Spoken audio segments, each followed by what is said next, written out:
आज की वीडियो में हम बात करते हैं व्हाट इज़ एलएलएम और एलएलएम कैसे कैसे काम करता है और एलएलएम कैसे इंटरनली काम करता है और उसको एक हम एग्जाम्पल के साथ में समझेंगे।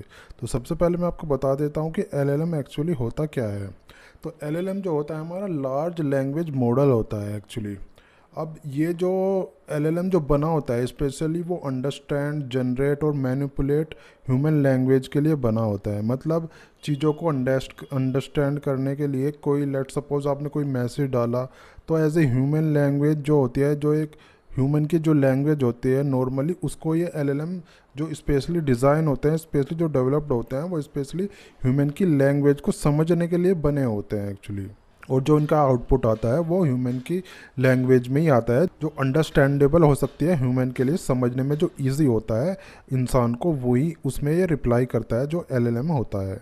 ये एक्चुअली एक डीप लर्निंग जो मॉडल होता है उसकी फैमिली को बिलोंग करता है, क्योंकि आर्टिफिशियल इंटेलिजेंस में काफ़ी टाइप के मॉडल्स होते हैं। तो उसमें से जो डीप लर्निंग टाइप के जो मॉडल होते हैं उनमें से एक एलएलएम होता है। अब हम समझते हैं कि इनके एग्जाम्पल क्या क्या, किस किस तरीके के मॉडल, लार्ज लैंग्वेज मॉडल जो एलएलएम है आज के टाइम में अवेलेबल है इंडस्ट्री में। सबसे बड़ा जो पहला और बड़ा नाम आता है वो आता है ओपन एआई मॉडल्स का, जिसमें आजकल आप देख रहे हो GPT-4, अब GPT-5 चल रहा है, इसके बाद भी और जीपीटीज आती रहेंगे। तो चैट जीपीटी इसका सबसे पहला एग्जाम्पल है। उसके बाद गूगल के भी कुछ मॉडल्स हैं, जैसे जेमिनाई है, पाल्म है, बर्ट है, लामडा है। तो गूगल्स के कुछ एलएलएम मॉडल्स हैं जो कि आप जेमिनाई यूज़ करते हो या चैट जीपीटी यूज़ करते हो। इस तरीके से डिफरेंट डिफरेंट कंपनीज़ के ये एलएलएम मॉडल्स बने हुए हैं ऑलरेडी, जो कि उन्होंने बनाए हुए हैं। इसके अलावा और भी काफ़ी सारे एलएलएम मॉडल्स हैं, जैसे लामा है, क्लाउड है, फाल्कन है। लामा क्या है, फेसबुक का है। क्लाउड एक इंडिविजुअल कंपनी है, वो सेपरेट कंपनी है, क्लाउड उसका है। फॉल्कन है, ये भी अलग एक कंपनी है। अब इनमें से कुछ ओपन सोर्स है, कुछ जो होता है इंडिविजुअल एज ए मतलब प्रोप्राइटरी होता है जो प्रोडक्ट, उस तरीके से काम करते हैं। अब जैसे यहाँ पे आता है open source versus proprietary LLMs, क्या दोनों में डिफरेंस होता है, कैसे कैसे चीज़ें काम करती हैं, तो वो भी हम समझ लेते हैं। अब जो प्रोप्राइटरी एलएलएम होता है वो एक्चुअली स्पेशली जो कंपनीज होती हैं, जैसे ओपन एआई का चैट जीपीटीज है और जेमिनाई का गूगल जो है, गूगल का जेमिनाई है। तो ये क्या है, कुछ फीचर इसमें फ्रीली अवेलेबल यूज़ कर सकते हैं, कुछ पेड फीचर्स होते हैं जिनको आप पेमेंट करके यूज़ कर सकते हो।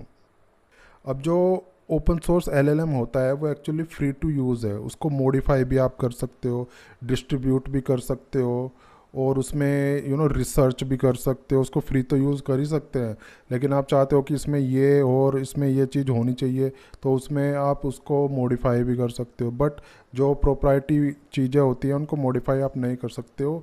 सारा जो अंदर का तामझाम रहता है वो हिडन रहता है, बस आप उसको एपीआई के थ्रू एक्सेस कर सकते हो। इसके अलावा उसमें कोई मॉडिफिकेशन वगैरह नहीं कर सकते। बट ओपन सोर्स को आप यूज़ तो करोगे, बाकी उसमें कोई मॉडिफिकेशन वगैरह भी आप कर सकते हो। बात आती है कि हाउ टू एक्सेस एलएलएम्स। देखो एलएलएम जो होते हैं हम एक तो क्लाउड के लिए यूज़ कर सकते हैं, मतलब क्लाउड वो होस्टेड हो एक तरीके से, उसकी कोई ऐप हो या कोई वेबसाइट उसकी बनी हो, उसके थ्रू एक्सेस कर सकते हैं। दूसरा आता है हम एपीआई के थ्रू एक्सेस कर सकते हैं। अब जो क्लाउड बेस्ड होता है, जैसे वेबसाइट होता है या ऐप होती है, लेट सपोज चैट जीपीटी है, तो उसको हम वेबसाइट के थ्रू और ऐप के थ्रू एक्सेस कर सकते हैं। तो एक नॉर्मल जो जनरल बेसिक यूज़र होता है वो भी उसको एक्सेस कर सकता है। लेमैन अगर कोई यूज़र है तो वो भी इजीली एक्सेस कर सकता है। बट जो एपीआई है उसको हम कैसे एक्सेस करें, एपीआई के थ्रू एक्सेस करेंगे, कीज़ वगैरह के थ्रू, जो कि टेक्निकल पर्पज़ के लिए यूज़ होता है एक्चुअली, क्योंकि नॉर्मल लेमैन यूज़र उसको यूज़ नहीं कर सकता है। अगर आप कोई डेवलपमेंट कर रहे हो, कोई ऐप बना रहे हो, कोई वेबसाइट बना रहे हो, तो उस पर्पज़ के लिए हम एपीआई यूज़ करते हैं एलएलएम्स के।